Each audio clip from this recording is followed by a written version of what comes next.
नमस्कार, मैं हूं संजय शर्मा। आप देख रहे हैं 4 PM न्यूज नेटवर्क। आप सबको बहुत बहुत बधाई। देश गौरवान्वित है कि प्रधानमंत्री जी को G7 देश से कनाडा से न्योता मिल गया। पूरे भक्त मंडली बड़ा मुंह लटकाई हुई थी। एक सोशल मीडिया पे वीडियो वायरल हो रहा है। एनआई की स्मिता प्रकाश ने तो ये घोषणा कर दी थी कि G7 बेकार है, बुलावा आए भी तो भी नहीं जाना चाहिए।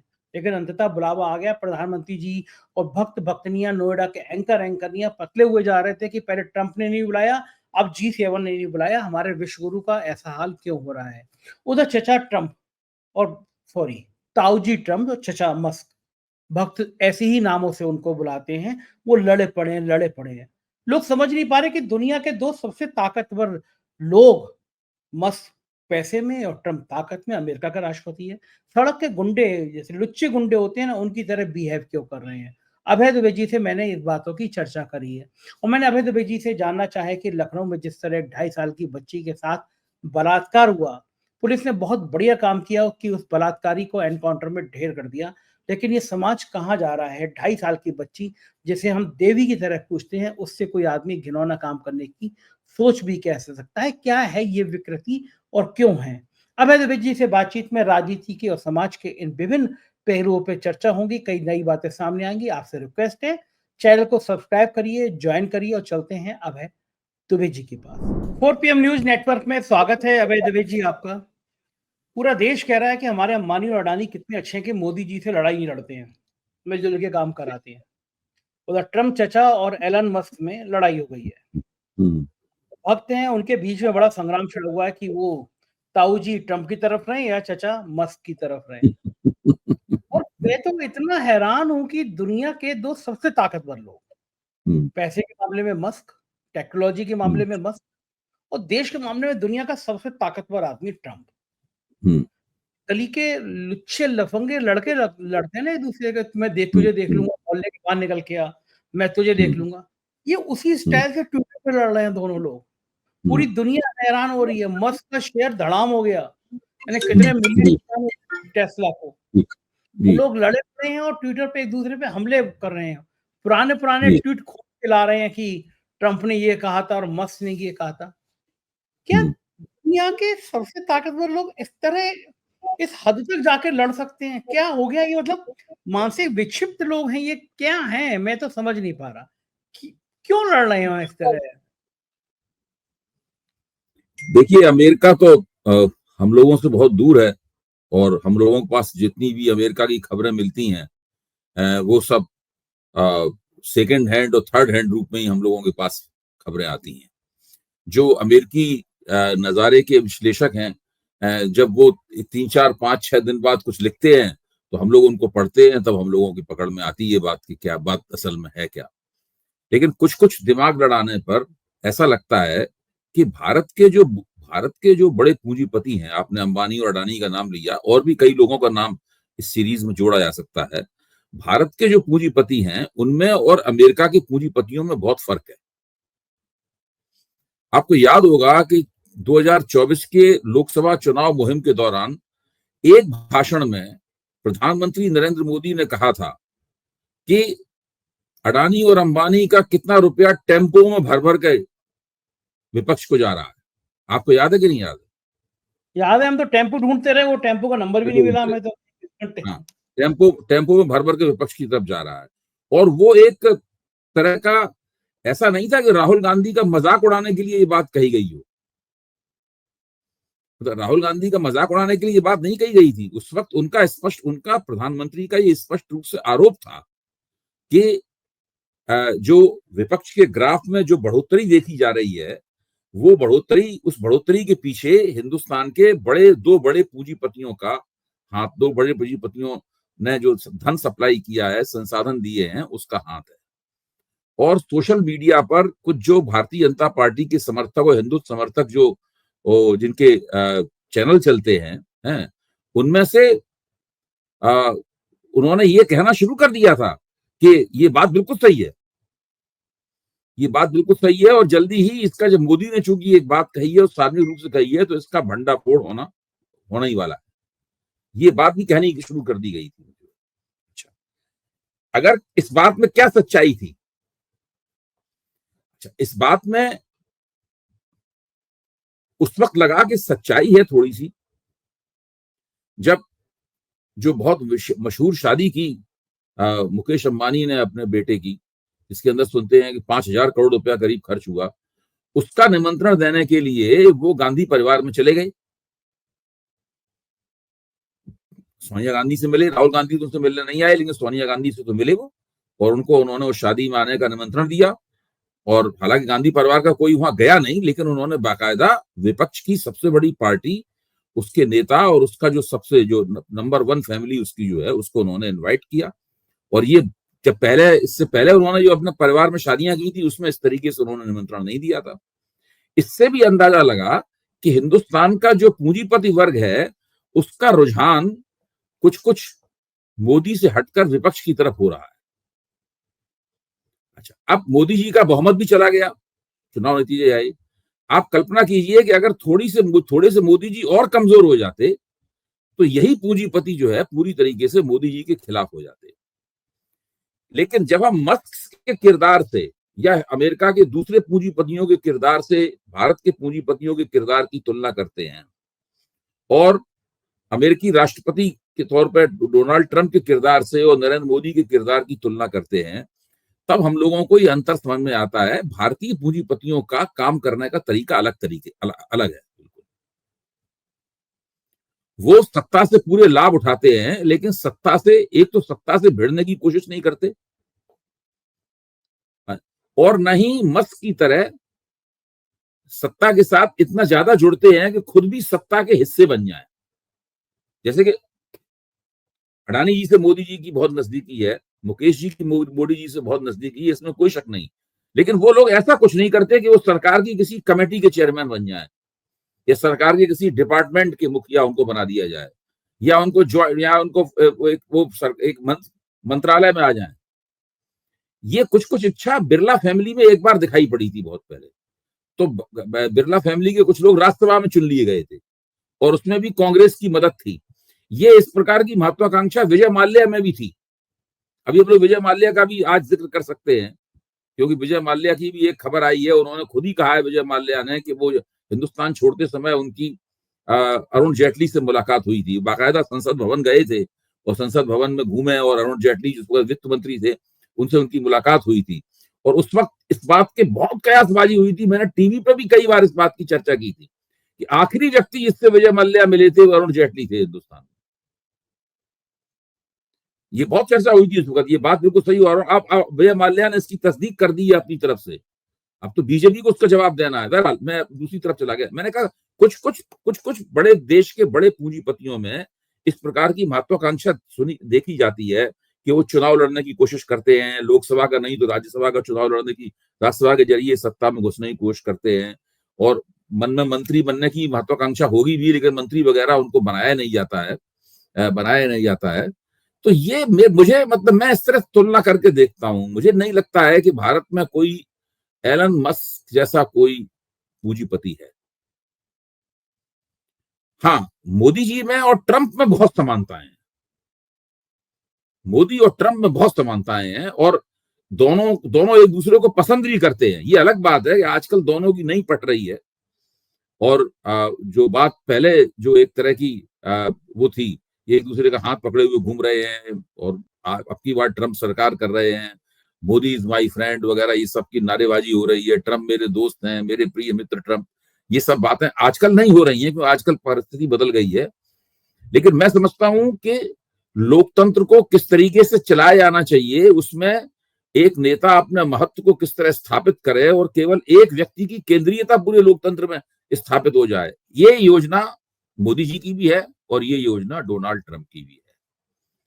लेकिन मोदी जी भारत के पूंजीपतियों का इस्तेमाल अलग तरीके से करते हैं, और भारत के पूंजीपति भी हिंदू लोकतंत्र के सबसे बड़े नेता का इस्तेमाल अलग तरीके से करते हैं। तो भारत में कभी इस तरह की परिस्थिति मुझे नहीं लगता आएगी, जैसी परिस्थिति इसमें अमेरिका में डोनाल्ड ट्रंप और एलन मस्क के बीच में जो सार्वजनिक रूप से जूतम तैयार हो रहा है जो है, वैसी परिस्थिति भारत में कभी भी नहीं आएगी। हाँ, ठीक बात है, क्योंकि पूरी दुनिया की निगाह लगी हुई है, और लोग समझ नहीं पा रहे हैं कि एलन मस्क गलत है या ट्रंप गलत है। इतना बड़ा नुकसान उसे उठा दिया, शेयर गिर गए, ट्रम्प धमकी दे रहे हैं मैं हटा दूंगा तुम्हें इस कमेटी से, लेकिन वो भी बंदा जमा हुआ है। इस बीच में भक्तों के लिए एक खुशखबरी ये है कि G7 का न्योता मिल गया है। कल तक बड़ा बेचारे मोदी जी परेशान थे कि कनाडा से निमंत्रण नहीं आ रहा, न्योता नहीं आ रहा। अमेरिका जैसा हाल हो गया कि जैसे अमेरिका ने नहीं बुलाया, अब G7 से नहीं आया। एक वीडियो वायरल हो रहा है सोशल मीडिया पे स्मिता प्रकाश का, ANI की चीफ का। उसमें वो बता रही हैं कि भाई G7 की तो मतलब ही नहीं है, हमें जाना भी नहीं चाहिए वहां। तो ये भक्तों का बड़ा दिया है। जब वो भक्त जो हैं और टीवी के जो एंकरनियां हैं भक्त टाइप की, 3 किसान बिल आए तो कहा कि मोदी जी का मास्टर स्ट्रोक। 3 किसान बिल मतलब क्रांति हो गई किसान बिल। जब किसान बिल वापस लेने पड़ गए, फिर वही एंकरनियां कह रही मोदी जी का मास्टर स्ट्रोक। मोदी जी ने वापस लेके बिल्कुल मास्टर स्ट्रोक चल दिया। तो G7 का न्योता नहीं आया, तो स्मिता प्रकाश जी का वीडियो वायरल हो रहा है कि भाई G7 से कोई फायदा नहीं है, बुलाएं तो भी नहीं जाते हैं। लेकिन कनाडा के मोदी जी ने फटाफट ट्वीट किया कि हम लोग जल्दी मिलेंगे कनाडा में। मोदी जी का भी ब्लड प्रेशर हाई हो रहा होगा कि अगर अमेरिका ने नहीं बुलाया, कनाडा ने नहीं बुलाया, तो हमारे विश्व गुरुवारी देश को डेंट पड़ जाएगा। तो आपको लगता है कि कनाडा में उतना ही स्वागत सत्कार होगा जैसे पहले होता रहा है G7 में? इतने दिन तक न्योता नहीं भेजा तो सवाल तो खड़ा ही होता है। देखिए, स्वागत सत्कार तो एक औपचारिक प्रक्रिया है, स्थापित प्रोटोकॉल्स के तहत होता है। आप किसी राष्ट्र के अध्यक्ष को बुला रहे हैं तो उसके स्वागत सत्कार का एक स्थापित प्रोटोकॉल होता है, उसके हिसाब से आकर स्वागत सत्कार होगा। और मंच पे जब ये लोग मिलते हैं तो वो एक दूसरे की बड़ी ठकुर सुहाती करते हैं, एक दूसरे की प्रशंसा करना, हंस के एक दूसरे से बातचीत करना। मोदी जी की वहां पे कोई वैसी भूमिका तो है नहीं, क्योंकि G7 के सदस्य तो वो है नहीं मोदी जी। मोदी जी तो वहां पर रहते हैं और साइड लाइंस के ऊपर इन नेताओं वगैरह से बातचीत वगैरह करते हैं। तो मुख्य तौर पर मोदी जी की जो वहां पर उपस्थिति है, वो उपस्थिति प्रमुख मेन एक्टर की नहीं है उपस्थिति। या मोदी जैसे अन्य देशों को, जो और भी देशों को वहां पर न्योता गया है, जो G7 के सदस्य नहीं है, लेकिन G7 के कार्यक्रम में का जो सम्मेलन होगा, उस सम्मेलन के साथ में जोड़कर उसका एक ज्यादा बड़ा मंच वो किस तरीके से बन सके, उस तरह की कोशिश होती है और इस लिहाज से बुलाया जाता है। क्योंकि भारत एशिया की एक बहुत बड़ी अर्थव्यवस्था है, जो चीन के बाद में सबसे बड़ी अर्थव्यवस्था भारत है। बाजार सबसे बड़ा है, अर्थव्यवस्था तो इतनी ज्यादा मजबूत नहीं है, बाजार सबसे बड़ा है। तो उस लिहाज से भारत का बुलाया जाना G7 देशों के लिए लाभप्रद है। एक KRK हैं, बहुत सोशल मीडिया बड़े एक्टिव रहते हैं। आमतौर पे वो फिल्म, उनको ट्विटर पे फिल्म समीक्षा के लिए लोग जाने जाते हैं कि वो फिल्मों की बहुत बढ़िया रिव्यू करते हैं। और मेरे ख्याल से बॉलीवुड क्या में नाम बताया आपने? KRK ट्विटर पे अच्छा, बहुत एक्टिव है वो। तो मेरे ख्याल से बॉलीवुड इंडस्ट्री में जितने लोग हैं वो KRK के ट्वीट जरूर पढ़ते हैं, लेकिन वो पॉलिटिकल भी सटायर बहुत अच्छा करते हैं। मैं उनका एक ट्वीट देख रहा था कि एक थंबनेल बना हुआ था, उसमें लिखा हुआ था मोदी जी का फोटो लगा के, सुप्रीम कोर्ट का फोटो लगा के, नागरिकों को ये जानने का कोई हक नहीं है कि राजनीतिक पार्टियों को चंदा कहां से मिला, मोदी सरकार ने सुप्रीम कोर्ट में कहा। KRK ने लिखा है कि मैं मोदी जी के साथ सहमत हूं, जनता को क्यों जानना है कि किसी भी पार्टी के पास हजारों करोड़ रुपया कहां से आए। जनता का काम है दिन रात मेहनत करके पैसे कमाना और टैक्स भरना और कुत्ते बिल्ली जैसी जिंदगी बसर करना।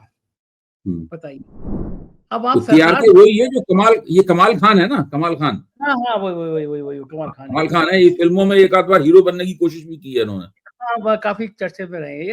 हाँ, लेकिन जो सवाल ये है कि पार्टियां ये क्यों नहीं बताती कि पैसा कहाँ से मिला।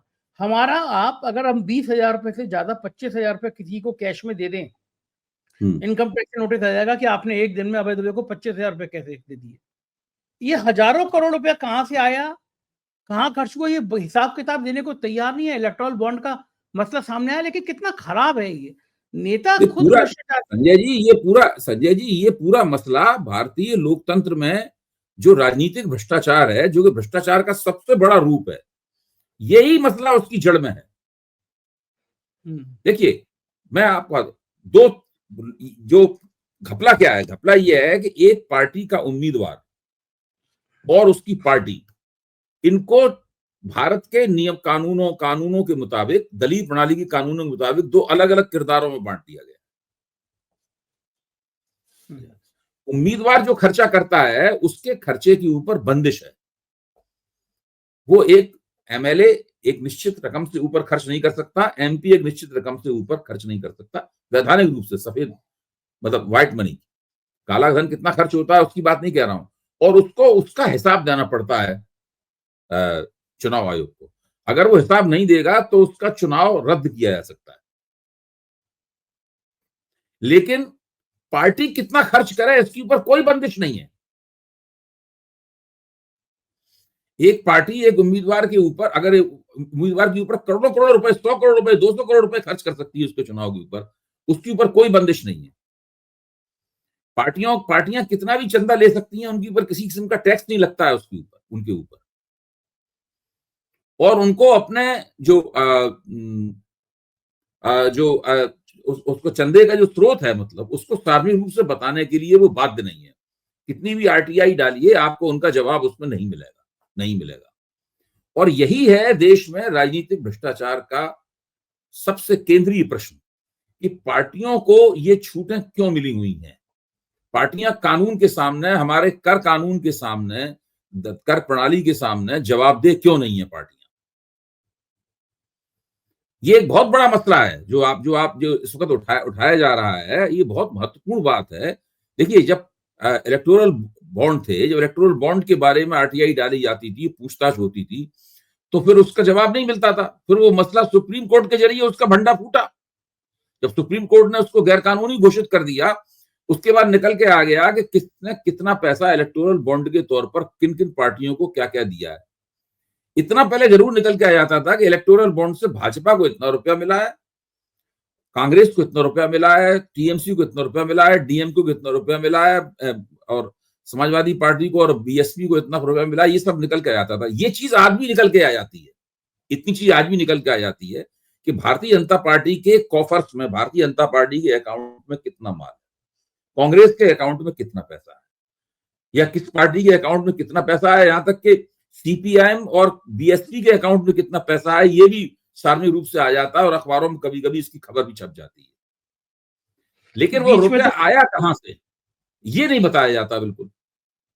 बीच में तो कुछ कंपनियों की डिटेल आई थी, खासतौर से कोविड वैक्सीन बनाने वाली कंपनी की डिटेल आई थी कि उसमें वैक्सीन बनाने वाली कंपनी ने कितना हजारों सैकड़ों करोड़ रुपया चंदा दिया बीजेपी को। नतीजा ये हुआ कि इस समय भी जो लोग हार्ट अटैक से मर रहे हैं, खड़े खड़े गिर जा रहे हैं। रिपोर्ट आई कि एक वैक्सीन भी इसका एक कारण हो सकता है, ऐसा लोगों में चर्चा हुई। समझ नहीं आ पा रहा था लोगों को हार्ट अटैक से क्यों मर गए। लेकिन ये पार्टियां जब इतनी बेशर्म हो जाएंगी, कोई भी पॉलिटिकल पार्टी बताएगी नहीं कि उन्हें पैसा कहां से आया, तो क्या एक बड़ा जन आंदोलन भारत में खड़ा करने की जरूरत पड़ेगी? क्या आम लोग खड़ा कर पाएंगे? क्या कोई अन्ना आपको याद जैसा होगा कि जयप्रकाश नारायण के नेतृत्व में संपूर्ण क्रांति आंदोलन चला था।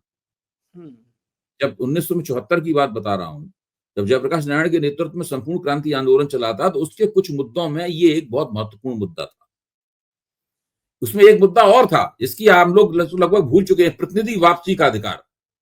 जो प्रतिनिधि ठीक जो प्रतिनिधि ठीक काम नहीं कर रहा है, उसकी वापसी का अधिकार मिलना चाहिए। उसके कुछ नियम कानून बनना चाहिए कि ऐसा ऐसा अगर हो जाए, इतने लोग मांग कर दें सब, तो उस प्रतिनिधि की सदस्यता चली जाए और उसकी जगह किसी नए व्यक्ति का चुनाव हो। ये भी उसकी मांग थी। जयप्रकाश नारायण आंदोलन, संपूर्ण क्रांति आंदोलन था, जयप्रकाश नारायण आंदोलन के अगर आप पूरे एजेंडे के ऊपर गौर करें तो उसमें लोकतंत्र के संस्थागत सुधार के बहुत ज्यादा आग्रह और मांगे शामिल थी उसके अंदर। ठीक बात है। उसके बाद में जनता पार्टी के प्रयोग की विफलता हो गई। जनता पार्टी चूंकि आपस में लड़ लड़ा के इन लोगों की सरकार गिर गई और 1980 में इंदिरा गांधी की वापसी हो गई। उसके बाद लोग उन बातों को भूल गए। फिर जयप्रकाश नारायण का देहांत हो गया, उसके बाद लोग उन बातों को भूल गए। लेकिन इन सवालों के ऊपर गुजरात की नवनिर्माण समिति ने एक बड़ा आंदोलन छेड़ा था और उस आंदोलन के केंद्र में चिमन भाई पटेल, जो गुजरात के तत्कालीन मुख्यमंत्री थे, उसको वो लोग चिमन चोर कहा करते थे। नवनिर्माण समिति वाले लोग जो हैं, चिमन भाई पटेल को चिमन चोर कहा करते थे और जबरदस्त आंदोलन चला था कि चिमन भाई पटेल इस्तीफा दें। चिमन भाई पटेल ने इस्तीफा नहीं दिया तो मुरारजी देसाई उनके खिलाफ अनशन पे बैठ गए। फिर जब वो अनशन पे बैठ गए, उसके बाद चिमन भाई पटेल ने इस्तीफा दिया। ये मतलब थोड़ी सी पुरानी कहानी मैं बता रहा हूँ। ऐसी बात नहीं कि भारत के लोकतंत्र में इस सवाल को लेकर जागरूकता रही है, लोगों ने आंदोलन किए हैं, आवाज बुलंद की है, सरकारें भी गिरी हैं इन सवालों के ऊपर। मैंने गुजरात की चिमन भाई पटेल सरकार का उदाहरण दिया। इंदिरा गांधी पराजित हो गई थी 1970 में इमरजेंसी लगाने के बाद में। उसके पीछे उसकी पृष्ठभूमि में यही आंदोलन था। धीरे धीरे करके चीजें खत्म हो गई। आज वो बातें नहीं की जाती हैं। तब जयप्रकाश नारायण के उस आंदोलन के साथ में तत्कालीन भारतीय जनसंघ, अटल बिहारी वाजपेयी, लाल अडवाणी, ये सब लोग भी उनके साथ खड़े हुए थे। और कम्युनिस्ट पार्टियां उनके साथ नहीं थी, सीपीआई सीपीएम नहीं थी, लेकिन बाकी सारा विपक्ष कांग्रेस के अलावा सब लोग वहां पर थे। तो एक जमाने में हमारे अंदर हमारी राजनीतिक शक्तियों में इस प्रकार की चेतना थी, और उसके आधार पर यह कल्पना की जाती थी कि हमारा लोकतंत्र पारदर्शी होगा और उसके अंदर भ्रष्टाचार नहीं होगा। मैं तो ये मानता हूं कि केवल एक बात कह रहा हूं, केवल चुनाव प्रणाली में सुधार कर दिया जाए और चुनाव लड़ने को सस्ता बना दिया जाए, चुनाव लड़ने को इस तरह बनाया जाए उसका मॉडल कि उसमें पैसा ज्यादा खर्च हो ही ना, मतलब पैसा खर्च होने की गुंजाइश ही खत्म हो जाए उसके अंदर। इस तरह का चुनाव कर दिया जाए। इस देश में भ्रष्टाचार का, मैं समझता हूं 90% भ्रष्टाचार इस देश में समाप्त हो जाएगा।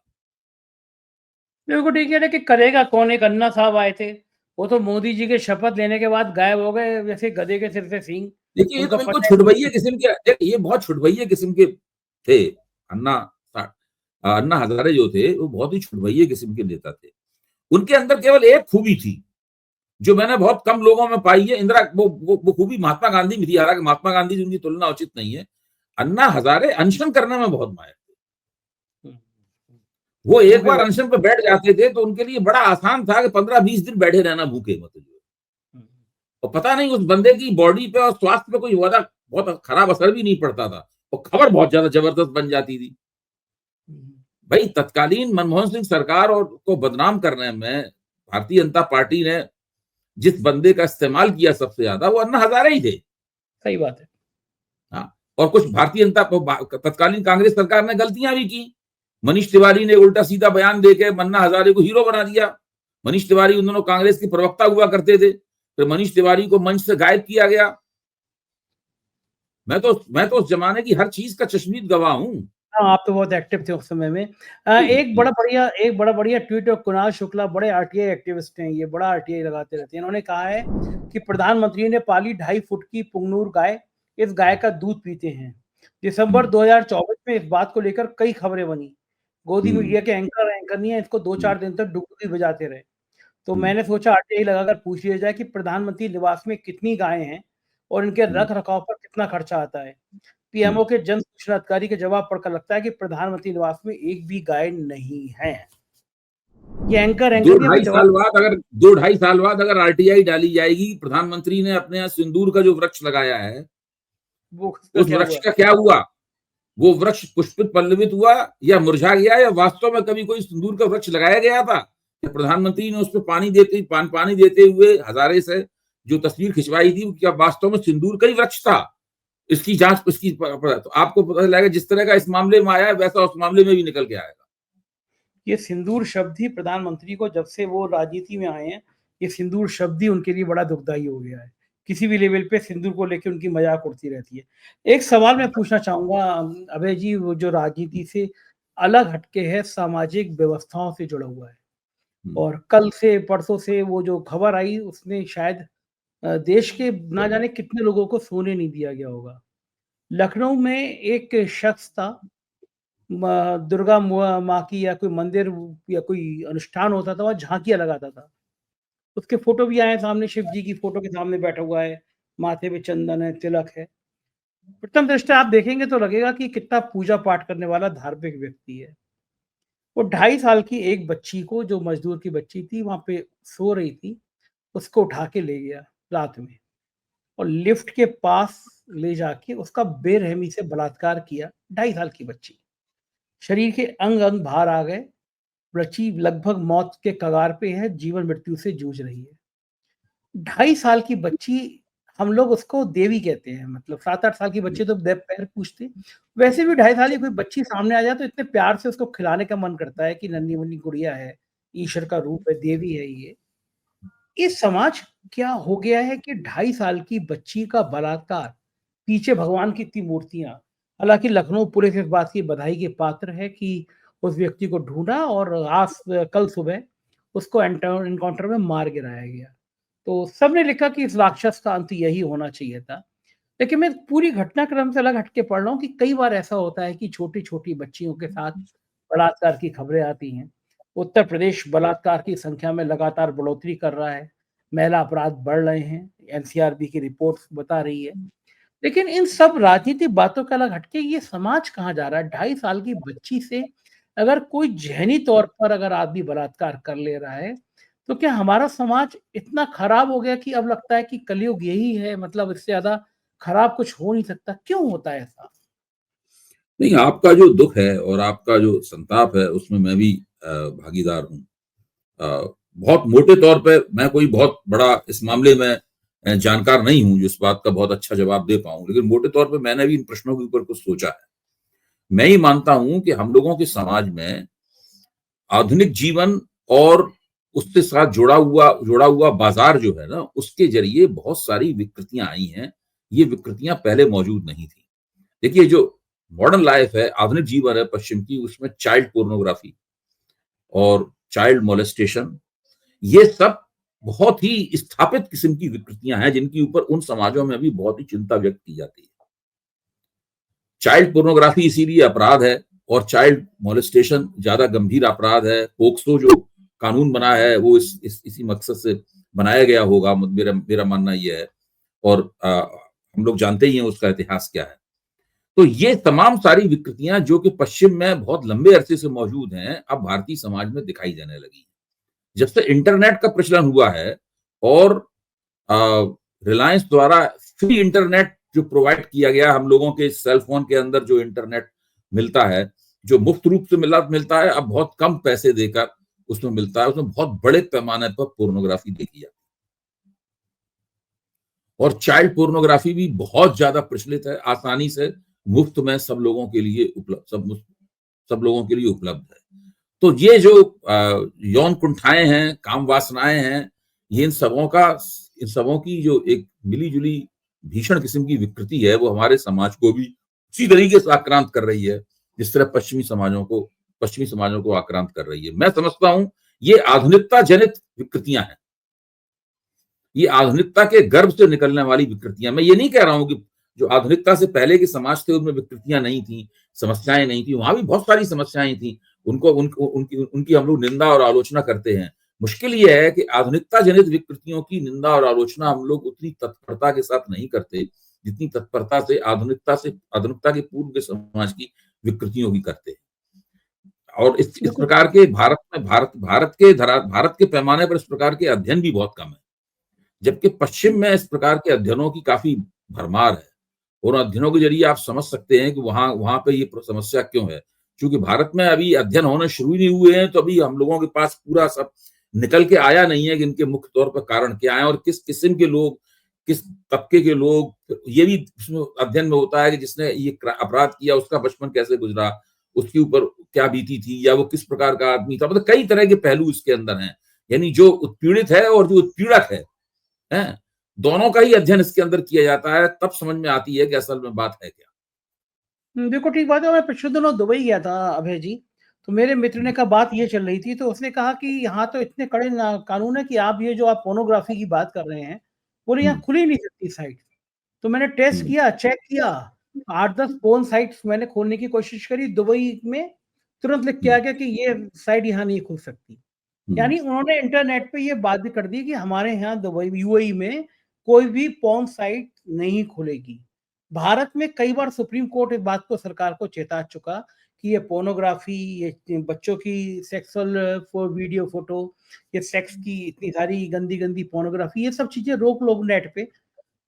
यूएई में रोकी जा सकती है वेबसाइट, भारत में क्यों नहीं रोकी जा सकती ऐसी वेबसाइट? बिल्कुल रोकी जा सकती हैं। लोग गंभीर नहीं है इतने यहाँ पर। बिल्कुल रोकी जा सकती हैं, क्यों नहीं रोकी जा सकती।